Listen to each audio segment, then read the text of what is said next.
SSC ও সমমানের পরীক্ষায় ৮৩% শিক্ষার্থী উত্তীর্ণ হয়েছে। সংখ্যার বিচারে ১৬,৭২,১৫৩ জন শিক্ষার্থী কৃতকার্য হয়েছে এবং গেল বছরের তুলনায় পাশের হার বাড়লেও জিপিএ ৫ পাওয়া শিক্ষার্থীর সংখ্যা কমে গেছে।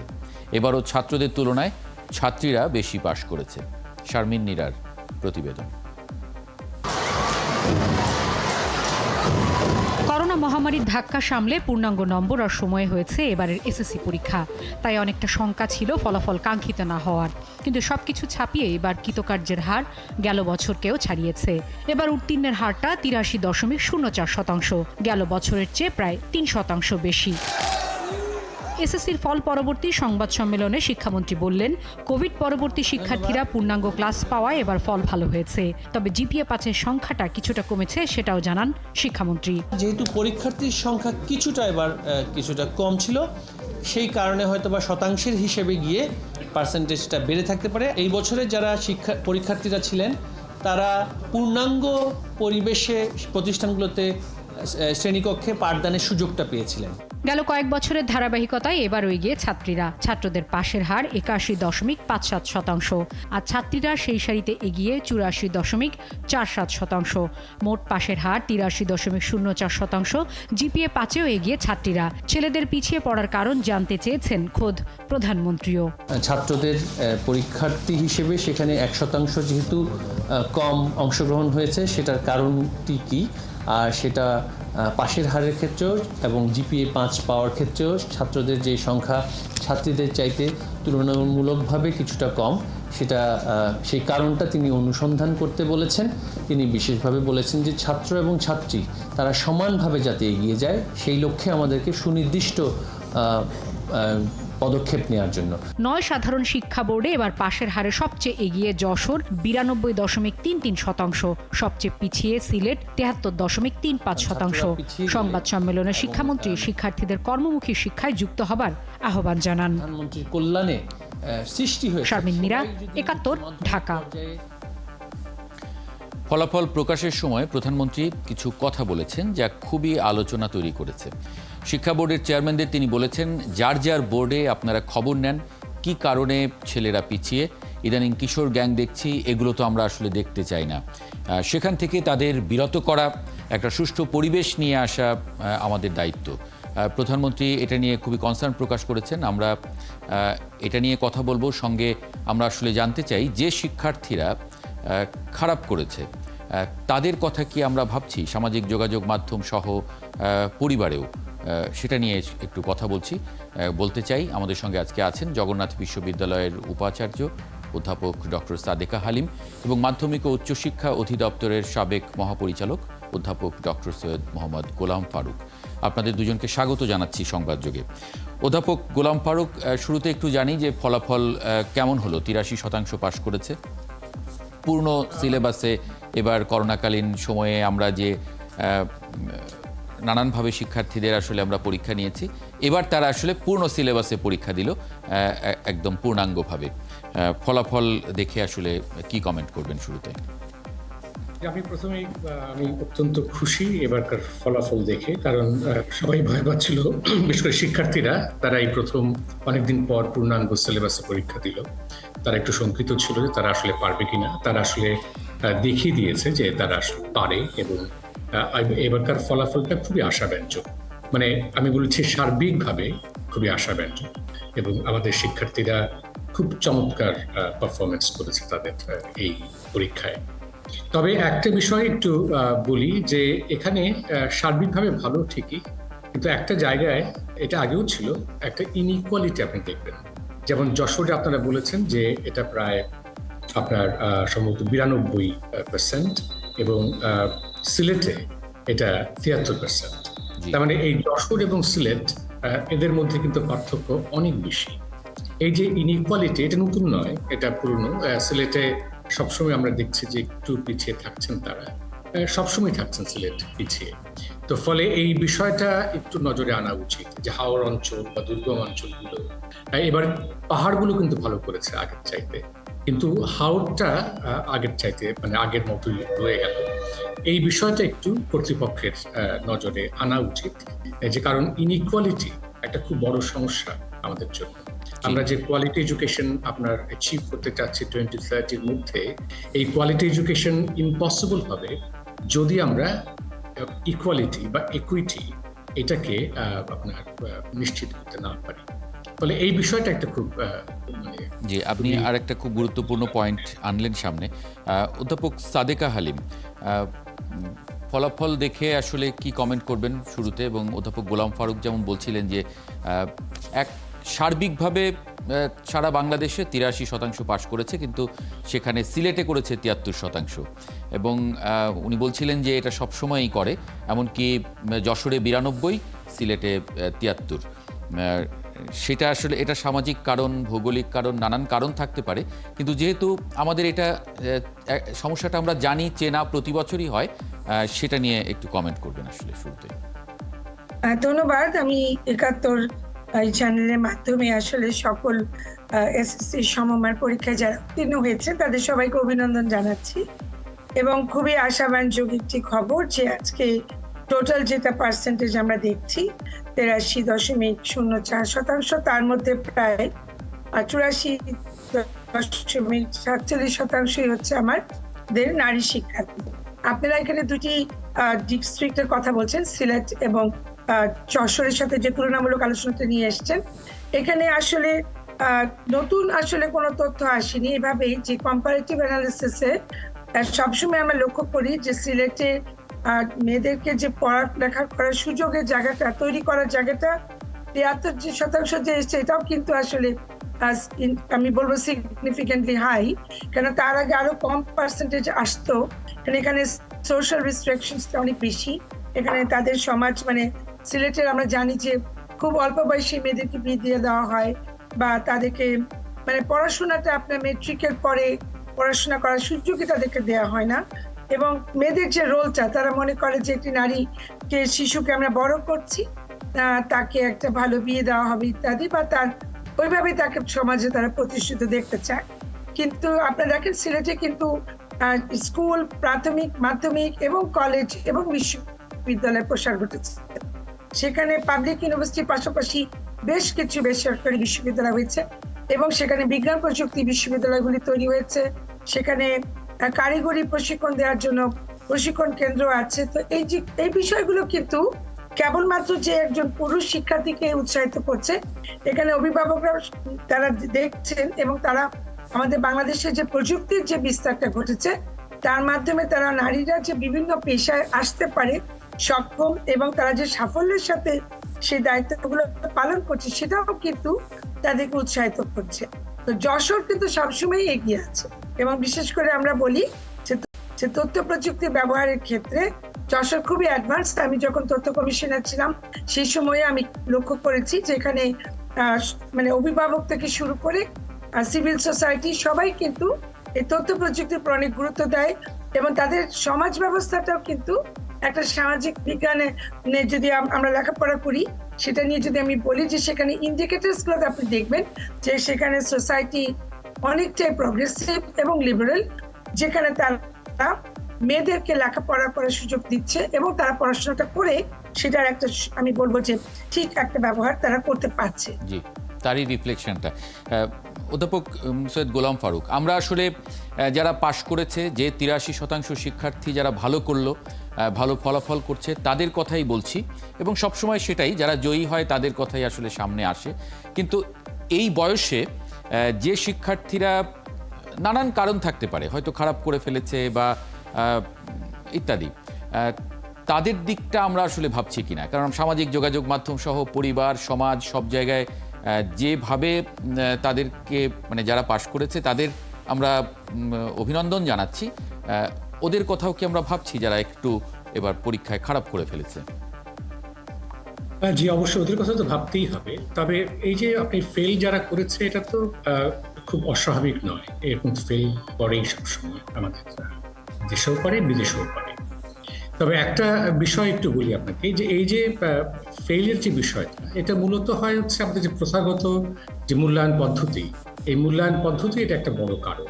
আপনার যে মূল্যায়ন পদ্ধতি আমরা একদিন ধরে চলে আসছি, এখনো আছি সেই যে মূল্যায়ন পদ্ধতিতে, আমরা এটাকে বলি সামষ্টিক মূল্যায়ন। এই সামষ্টিক মূল্যায়নে আসলে খুব ভালো করে যাচাই করা কঠিন। যারা ফেল করেছে আসলে তারা সত্যি সত্যি তাদের যোগ্যতাহীন কিনা, সেটাও কিন্তু একটা প্রশ্ন উঠে আসে। একটা বিষয় আপনি জানেন যে আমাদের নতুন যে শিক্ষাক্রম, এই নতুন শিক্ষাক্রমে কিন্তু এই জন্য মূল্যায়ন পদ্ধতিটাকে অ্যাড্রেস করা হচ্ছে। মানে শুধুমাত্র সামষ্টিক মূল্যায়ন অর্থাৎ বছর শেষে যে মূল্যায়ন, সেই মূল্যায়নের উপর নির্ভর না করে এই নতুন শিক্ষাক্রমে একটা গাঠনিক মূল্যায়ন, আমরা ইংরেজিতে বলে ফরমেটিভ অ্যাসেসমেন্ট, এইটার উপর জোর দেওয়া হচ্ছে। এবং সেটা যদি হয় তাহলে আমার মনে হয় যে এই ধরনের ফেল এটা অনেক কমে আসবে। তার মানে কিন্তু এই নয় যে ইভ্যালুয়েশন খারাপ হবে, তা নয়, কিন্তু ইভ্যালুয়েশন আরো বেশি স্পেসিফিক হবে এবং এই ধরনের যে ব্যর্থতা সেটা অনেক কমে আসবে। আমার মনে হয় না যে এইটা তেমন কোনো অ্যালার্মিং বিষয়, যে ফেলের বিষয়টা। তবে এই প্রচলিত পদ্ধতিতে এরকম ফেল করতেই পারে। এইটা কাটানোর জন্যই নতুন শিক্ষাক্রম নতুনভাবে মূল্যায়ন করার চেষ্টা করা হবে এবং ধারণা এই সমস্যাটা আর থাকবে না। জি, অধ্যাপক সাদেকা হালিম, মানে আমরা সামাজিক যোগাযোগ মাধ্যমে ঢুকলেই আজকে দেখছি যে যারা ভালো করলেন, নিশ্চয়ই এটা ভালো লাগে, যারা ভালো করেছেন তাদেরটা আমরা আসলে সামনে আনতে চাই, কিন্তু সমাজে যারা আসলে আজকে খারাপ করলেন, অনেক অনেক ঘটনাও আমরা দেখেছি যে তারা আরও বেশি কুঁকড়ে যান, আরও বেশি মানে কি বলবো, যে তারা লড়াইয়ে একেবারে জীবনে হেরে গেছেন বলে তারা ভাবেন, কিন্তু দেখা যায় যে তারা পরবর্তী জীবনে হয়তো ভালো করেছেন বা করার যোগ্যতা তার আছে, কোনো কারণে হয়তো এবার খারাপ করে ফেলেছেন। সুতরাং তাদের ক্ষেত্রে আসলে সমাজের অ্যাড্রেসটা কি হওয়া উচিত আজকের দিনে বা সামনে? আপনার প্রশ্নটা খুবই গুরুত্বপূর্ণ। দেখুন, আমি একটা বিশ্ববিদ্যালয়ে শিক্ষকতা করেছি, এখন আমি উপাচার্যের দায়িত্বে আছি। যখন আমরা আমাদের এই যে এসএসসি পরে আমরা যে অ্যাডমিশন টেস্টে নিচ্ছি, নেওয়ার পরে যখন তারা পাশের হার আমরা বলছি, যারা পাশ করছে না আমরা বলছি এটাই যে যারা আসলে আমরা পাশ করছে না তাদেরকে আমরা ফেল বলছি না, আমরা বলছি যে আমাদের তো সিট সংখ্যাটা সীমিত, সেখানে এলিমিনেশন প্রসেসটা খুবই আমরা কি করছি, আমরা খুব কম্পিটিটিভ করছি, আমরা কন্টেস্টটা খুব সিভিয়ার করে দিচ্ছি। এখন যেটা সাহেব বললেন ওটা খুবই একটা সুন্দর কথা উনি বলেছেন, যে যারা ফেল করছেন তাদেরকে সমাজ আমরা কিভাবে নিচ্ছি। পরিবার প্রথমে একটা ইউনিট, তারপর হচ্ছে সমাজ, তারপর হচ্ছে রাষ্ট্র, এবং আমাদের এই যে পারিপার্শ্বিক এনভায়রনমেন্ট, এখানে হচ্ছে যে কার ছেলে মেয়ে কেমন করলো, এটা কিন্তু ছেলে মেয়েদের মধ্যে কম্পিটিশন হচ্ছে, অভিভাবকদের মধ্যে কম্পিটিশনটা বেশি হচ্ছে। এবং এই যে জিপিএ 5 এবার কম পেয়েছে, এবং তার মানে নয় যে লেখাপড়ায় তারা খারাপ, এটা হচ্ছে যে বিষয়টি যে আমরা অবজেক্টিভলি যে মূল্যায়নটা করছি, সাবজেক্টিভলি কিন্তু আমরা সেই মূল্যায়নটা এখনো করতে পারছি না। যখন আমি অবজেক্টিভ সাবজেক্টিভ দুটো নিয়ে আসবো, তখন কিন্তু একজনের বুদ্ধিমত্তার যে বিকাশ কতটুকু ঘটেছে সেটা আমরা দেখতে পাবো। কিন্তু যারা এই প্রসেসের মধ্যে টিকতে পারছে না, যেমন একটা যেটা আমি দেখছিলাম যে 51টি শিক্ষা প্রতিষ্ঠান শতভাগ অকৃতকার্য হয়েছে, অর্থাৎ এখানে তো দেখার বিষয় এই আমাদের মন্ত্রণালয়গুলো যে কেন তারা পুরোপুরি অকৃতকার্য হলো। এখন এলিমিনেটেড যে হয়ে গেছে, এটাকে আমাকে তাদেরকে বোঝাতে হবে যে লেখাপড়ায় তাদেরকে ফেরাতে হবে। তো তাদের সামাজিক বা অর্থনৈতিক নিশ্চয়ই অনেকগুলো কারণ থাকতে পারে, তাদেরকে লেখাপড়া থেকে কাজের প্রতি তাদেরকে বেশি গুরুত্ব দেওয়া হচ্ছে, তাদেরকে কাজ করতে পাঠানো হয়েছে, তারা লেখাপড়াটার সময় পায়নি, বা তাদের হয়তো সে সিঙ্গেল ফিমেল হেডেড হাউসহোল্ডের একটি সন্তান কিনা, বা তার বাবা মা তাকে কতটুকু অর্থনৈতিকভাবে সহযোগিতা করতে পেরেছে। এখানে তো কোচিংটা আমরা চেষ্টা করছি কোচিং বন্ধ করতে, কিন্তু আমরা সেভাবে এখনো সফলতা অর্জন করতে পারিনি। তো সে তো অনেকগুলো কারণ আছে, কিন্তু সমাজ তাদেরকে যদি জাজমেন্টাল হয়ে যায় যে তোমার কারণে তুমি ফেল করেছো, নেতিবাচক প্রভাব কিন্তু কোমলমতি এই শিক্ষার্থীদের উপরে এমন ভাবে পড়ে যায় অনেক ক্ষেত্রে যে তারা ভবিষ্যতে আর ঘুরে দাঁড়াতে পারে না।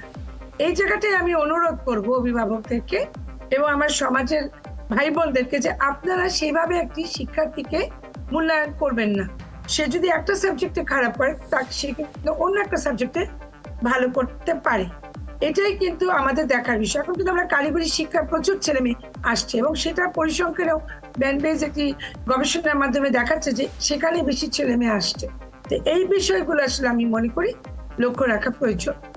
জি, অধ্যাপক সৈয়দ গোলাম ফারুক, আজকে প্রধানমন্ত্রী কিছু কনসার্ন দিয়েছেন। মেয়ে শিক্ষার্থীরা মেয়েরা ভালো করছে, যেমন ফলাফলে ভালো করেছে সেরকম সংখ্যায়ও ভালো করেছে। প্রধানমন্ত্রী বলছিলেন যে এটা খুঁজে দেখা দরকার যে কেন ছেলেরা পিছিয়ে পড়ছে কিনা বা ছেলেরা কেন ভালো করতে পারছে না মেয়েদের মতো। সেই জায়গায় আসলে কি দেখেছেন আপনি? দীর্ঘদিন কাজ করেছেন শিক্ষা বোর্ডে। তার আগে আমি একটু বলিনি আগের কথাটা রেস ধরে, এই যে বললাম যে প্রচলিত মূল্যায়ন পদ্ধতির সমস্যাটা কোথায় হয়। জি, যেমন ধরেন একেবারে শেষে গিয়ে যে পরীক্ষাটা হয় সবকিছুর পরে একটাই পরীক্ষা, সেই পরীক্ষার উপর নির্ভর করে আমি বলছি সে যোগ্য কি অযোগ্য। এই একটা পরীক্ষা দিতে গিয়ে কিন্তু অনেকের অনেক সমস্যা হতে পারে, যেমন অনেকে অসুস্থ হতে পারে, সে অন্য কারণে তার মানসিকভাবে সমস্যা হতে পারে, নানান সমস্যা হতে পারে। ফলে এই একটা পরীক্ষা দিয়ে তার এত বছরের যে অর্জন, এটাকে ইয়ে করা খুব মুশকিল। এই জন্যই আমরা যেটা বলছিলাম যে ফরমেটিভ অ্যাসেসমেন্ট আসছে এখন নতুন কারিকুলামে, তাকে সারা বছর ধরে অ্যাসেস করা হবে। ফলে সে কিন্তু এই অ্যাসেসমেন্টটা অনেক বেশি নির্ভরযোগ্য হবে। এবং আমার খুবই বিশ্বাস যে সেই সময় আপনারা দেখবেন যে এই ফেইলের হার এটা অনেক কমে যাবে। আর আপনি যেটা বললেন যে এখানে আমার একটা প্রশ্ন আছে যে এই নতুন যে মূল্যায়ন পদ্ধতি নিয়ে যেহেতু প্রসঙ্গ আসলো এই জন্য করি যে অভিভাবক যারা আছেন তারা তো আসলে নানান বিষয়ে সন্দিহান। এখন পর্যন্ত তারা ঠিক মানে এমনকি অনেক শিক্ষকও বুঝে উঠতে পারছেন না কি করে তারা মূল্যায়ন করবেন। মানে সেটা যদি একটু ছোট্ট করে অ্যাড্রেস করেন। এটা খুবই স্বাভাবিক, আপনার যখন নতুন কিছু আসবে সন্দেহ তো থাকবেই, এবং শিক্ষকদেরও আরো ট্রেনিং লাগবে। ঠিকই বলেছেন আপনি, আমাদের শিক্ষকদের আরেকটু ট্রেনিং লাগবে এবং আমার মনে হয় সরকার সে ব্যবস্থা করছেন। ফলে এই প্রাথমিক সমস্যাটা আমরা নিশ্চয়ই কাটিয়ে উঠব।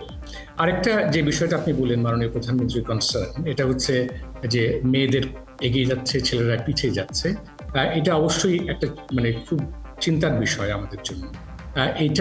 তবে এটা একটা গ্লোবাল ট্রেন্ডও বটে। কিন্তু আপনি দেখবেন যে সারা পৃথিবীতেই বহু দেশে মেয়েরা এই যে আপনার একাডেমিক যে পরীক্ষাগুলো সেগুলোতে ভালো করছে ছেলেদের চাইতে, সারা পৃথিবীতেই করছে। কিন্তু আরেকটা বিষয় একটু দেখবেন যেটা সারা পৃথিবীতে হয়, আমাদের এখানে হয়, এটা হচ্ছে যে কম্পিটিটিভ পরীক্ষায় মেয়েরা কিন্তু আবার পিছিয়ে যায়। এই যে দেখছেন যে আপনারা এখন খুব ভালো করছে মেয়েরা একাডেমিক রেজাল্টে, আবার যখন বিসিএস দিতে যায় বা অন্য কম্পিটিটিভ পরীক্ষা দিতে যখন ছেলেরা অনেক এগিয়ে যায়, মেয়েরা পিছিয়ে যায়। ফলে মেয়েদের এই যে সীমাবদ্ধতাটা, এই কম্পিটিটিভ পরীক্ষায় ছেলেদের সঙ্গে পেরে ওঠার সীমাবদ্ধতাটা, এইটা আমাদের মনে হয় এখন আমাদের শিক্ষা ব্যবস্থায় এটাকে নিয়ে চিন্তা করা উচিত। কারণ তারা একাডেমিক ক্ষেত্রে ভালো করলেও কর্মক্ষেত্রে গিয়ে বা চাকরি পাওয়ার ক্ষেত্রে তারা কিন্তু অনেক পিছিয়ে যাচ্ছে ছেলেদের চাইতে। ফলে এই বিষয়টা একটু আমাদের খুব ভালো করে নজর দেওয়া উচিত আমাদের শিক্ষা ব্যবস্থার মধ্যে। জি, অধ্যাপক সাদেকা হালিম, আপনার আসলে কি মূল্যায়ন কি পরীক্ষায়? আসলে দেখুন, এগুলো আমার গবেষণায় উঠে আসছে, ছেলেরা কেন সেটা খুবই মানে এটা আলোচনার বিষয় অনেকদিন থেকেই। একটা বড় জায়গা হচ্ছে যে ছেলেরা বাইরে অনেক সময় কাটাচ্ছে, কিন্তু মেয়েরা কিন্তু সময়ের উপরে তারা গুরুত্ব দিচ্ছে। তারা লেখাপড়াটা ঠিক মতো করে স্কুল এবং কলেজ পর্যন্ত, এবং সেখানে তারা মনোযোগী থাকছে। প্রযুক্তির যে বিকাশ ঘটেছে তার মাধ্যমে তাদের অ্যাক্সেস হচ্ছে, বিভিন্ন পেশায় তারা নারীদের সাফল্য দেখছে, এবং পিতৃতান্ত্রিক যে সহিংসতা ইত্যাদি শিকার হচ্ছে মেয়েরা ছোটবেলা থেকেই। একটা জিনিস লক্ষ্য করার বিষয় যে তারা লেখাপড়ার মাধ্যমেও কিন্তু সেটা প্রতিবাদ করছে, অর্থাৎ লেখাপড়া করে তাকে সে নিজেকে স্টাবলিশ করার একটা স্পেস তারা তৈরি করে নিচ্ছে। ছেলেরা সেখানে দেখা যাচ্ছে যে তাদের কিন্তু বাসায় কখন ফিরতে হবে সেটাতে কোনো রেস্ট্রিকশন নাই। সেখানে যে আপনার ড্রাগ এডিকশনটা কিন্তু আমরা জানি যে এখন মেয়েদের মধ্যে আমরা দেখছি, কিন্তু ছেলেদের মধ্যে বেশি দেখছি। কিশোর গ্যাং বা নিজেরা যে মানে অনেক সময় তারা মনে করে যে আমি বাইরে বেশি সময় কাটাবো বা আমি পিয়ার গ্রুপ দ্বারা বেশি ইনফ্লুয়েন্সড, এটা একটা আমার জীবনের এটাই একটা লক্ষ্য, বন্ধুদের সঙ্গে বেশি সময় থাকা ইত্যাদি। সেই লিবার্টিটা কিন্তু মেয়েরা পাচ্ছেন না। সেটা মিস্টার সাইদ বলছেন খুবই কারেক্টলি সেড যে বিসিএস বা অন্যান্য কম্পিটিটিভ এক্সাম বা আমরা যেটা দেখছি যে বিশ্ববিদ্যালয় তো মেয়েরা কিন্তু লেখাপড়া খুব ভালো করছে, এমনকি মাস্টার্সও তারা ফার্স্ট হচ্ছে, কিন্তু তাদেরকে কিন্তু পরিবারটার দায়িত্ব নিতে হচ্ছে, তাকে একটা সন্তান জন্ম দিতে হচ্ছে, তার বিয়ে শাদী হচ্ছে, তার ইনলজরা আছে, সে তো তার এমএস বা পিএইচডি করতে সময় নিতে হচ্ছে। সেখানে একটি ছেলে সে কিন্তু বিয়ে করে তার ওই দায়িত্বটা নিতে হচ্ছে না। অর্থাৎ আমাদের সমাজ ব্যবস্থায় পরিবারের মধ্যে যে রোলটা সেট করে দিচ্ছি আমরা সামাজিকরণের মাধ্যমে, যে নারী যদি ভালো শিক্ষার্থীও হয় তার কতগুলো কাজ তাকে করতে হবে, কতগুলো রোল তাকে পালন করতে হবে। সেই রোলে তাকে ওয়াইফের রোল, মাদারের role, daughter in law role, sister in law role এগুলো থাকে। আপনি একটা ছেলেকে দেখেন, তাকে কিন্তু সে রোল টেকিংটা করতে হচ্ছে না, জি যার ফলে মেয়েরা বাইরে সময় দিতে পারছে না, কম্পিটিটিভ এক্সামও মেয়েরা পিছিয়ে যাচ্ছে। অর্থাৎ জেনারেল নলেজ বা ইন্টারন্যাশনাল নলেজ, তাকে যে কোপ আপ করতে হবে, তাকে যে জানতে হবে, বাইরের সাথে মেলামেশা করতে হবে, সেখানে সমাজ আবার রেস্ট্রিকশনও দিচ্ছে, আবার সমাজই তাকে বাধা দিচ্ছে, তাকে বিভিন্ন জায়গায় সে অংশগ্রহণটা করতে পারছে না। সেটাই যে আমি যদি প্রথমেই আমাদের পরিবারের মধ্যে যে আমার যে রোলটা আছে, অর্থাৎ আমার যে সমাজ ব্যবস্থা আমার নারী হিসেবে আমার যে রোলগুলো সেট করে দিয়েছে, যেটা এক্সপেক্ট করছে নারীর থেকে, সেই রোল সেটিং থেকে আমাকে বের হয়ে আসতে হবে। অর্থাৎ প্রিভেইলিং জেন্ডার ডিভিশন অফ লেবারকে আমি যদি কাঠামোগত দিক থেকে যদি আমরা অ্যাড্রেস না করি, তাহলে মেয়েদের প্রতি আমরা যে ইনভেস্টমেন্টটা দিচ্ছি, সেখানে মেয়েরা হয়তো মিডল একটা পিরামিড করলে মাঝখানে অনেক মেয়ে থাকবে, কিন্তু পিরামিডের চূড়াতে কয়েকটা মেয়ে যেতে পারবে। এটাই কিন্তু আসলে বড় প্রতিবন্ধকতা। না ঠিকই, একটা মেয়ে আসলে 25 বছর পর্যন্ত মানে যেতে পারে কিনা সে তার মানে দায়িত্ব। আপনি যে পরিবারের দায়িত্বের কথা বলছেন, তার বিয়ে হয়ে যাওয়া, তার সন্তান, তার পরিবার দেখা, কিন্তু একজন ছেলে সে আসলে 35 বছর পর্যন্ত সময় পায় কাছাকাছি সময়ে আসলে নিজেকে তৈরি করে নেওয়ার জন্য, গড়ে নেওয়ার জন্য। সাদিক আলিম, ছোট্ট করে যদি একটু বলেন যে সেখানে যে এই অল্প বয়সী ছেলেরা তারা যে বাইরে সময় কাটাচ্ছে, সেটা কি আগে ছিল না, নাকি সমাজ ব্যবস্থাটা বদলে গেল? যে সমাজের আগে যেমন মুরব্বীরা তাদেরকে একটা অনুশাসনের মধ্যে রাখতেন, স্কুল একটা অনুশাসনে থাকতো, আর পরিবার তো আছেই, সেটা একেবারে ভেঙে যাওয়ার কারণেই কি এরকম হচ্ছে? না দেখুন, আসলে পুরোটা ভেঙে যায়। মেয়েরা, আমি মনে করি যে মাল্টিটাস্কিংটা মেয়েরা খুব ভালো করতে পারে। মেয়েরা যে সোশ্যাল মিডিয়াতে সার্ফিং করছে না তা তো নয়, এখন গ্রামগঞ্জে সবার হাতে স্মার্টফোন, তারাও আছে, কিন্তু ছেলেরা ওইটার উপরে বেশি ফোকাসড হয়ে যাচ্ছে। কিন্তু মেয়েরা পাশাপাশি এনশিওর করছে যে সে তার স্কুলটা ঠিক মতো যাচ্ছে, লেখাপড়াটা ঠিক মতো করছে, যতটুকু সুযোগে তাকে দেওয়া হয় না কেন সে সেটা সদ্ব্যবহার করছে। কিন্তু ছেলেরা কিন্তু অনেক ধরনের অ্যাক্টিভিটিসের সাথে, যেমন নেতিবাচক অ্যাক্টিভিটিসের সাথে সম্পৃক্ত হচ্ছে, তেমনই তারা বেশি সময়টা সেখানে দিচ্ছে। এবং বাবা মা যেটা মনে করছেন যে একটা ছেলেকে শাসন করা, মেয়েকে শাসন করা, যেটা আমরা ট্রেডিশনাল ফ্যামিলিতে আমরা দেখছি, সেখানেও কিন্তু অনুশাসনের জায়গাগুলো বদলে গেছে। একজন ছেলেকে যেভাবে শাসন করা প্রয়োজন, সেই শাসন আমরা করতে পারছি না, কারণ আমরা এখন সেটাই বলছি যে আমাদের পেনালাইজেশন এভাবে হতে পারে না, আমরা মারধর করতে পারি না। বাবা মারা কথা বলছেন, কিন্তু এখন আমরা জানি যে অনেকগুলো স্পেস আমরা তৈরি করেছি। ছেলে মেয়েকে যেভাবে আমরা স্ট্রিক্ট রেগুলেশনস এর মধ্যে, রুলস রেগুলেশনের মধ্যে থেকে আমি যেভাবে বড় হয়ে আসছি, আমি দেখছি যে একটা পরিবার, মধ্যবিত্ত পরিবারও তারা কিন্তু সেভাবে তার কন্যা সন্তান বা তার পুরুষ সন্তানকে কিন্তু সেভাবে তারা বড় করতে পারছে না। তো সেখানে অনুশাসনের জায়গাও কিছু পরিবর্তন এসে গেছে। আরেকটা ঘটনা আমি ছোট করে বলছি যে এখন অনেক বেশি শাসন করতে গেলেও সেখানে বাবা মাকেও কিন্তু অনেক কিছু বলা হয়, কারণ এখন আপনার অনেকভাবে বাবা মাকেও কিন্তু ছেলেমেয়েরা থ্রেটেন করতে শিখে যাচ্ছে। অনেক ধরনের সোশ্যাল এলিমেন্টস চলে আসছে, যেটা আমরা আমাদের, যে আমি বলতে পারি যে ফেসবুকের মাধ্যমে, সোশ্যাল মিডিয়া বা ইনস্টাগ্রাম ইত্যাদির মাধ্যমে আমরা সব যে ইতিবাচক জিনিস গ্রহণ করছি তা কিন্তু নয়, আমরা নেতিবাচকও করছি। সেটা বাবা মা কিছু আমরা জি। অধ্যাপক ডক্টর সাদিকা হালিম এবং অধ্যাপক ডক্টর সৈয়দ মোহাম্মদ গোলাম ফারুক, আপনাদের দুজনকে অনেক ধন্যবাদ যুক্ত হবার জন্য আজকে সংবাদ যোগে।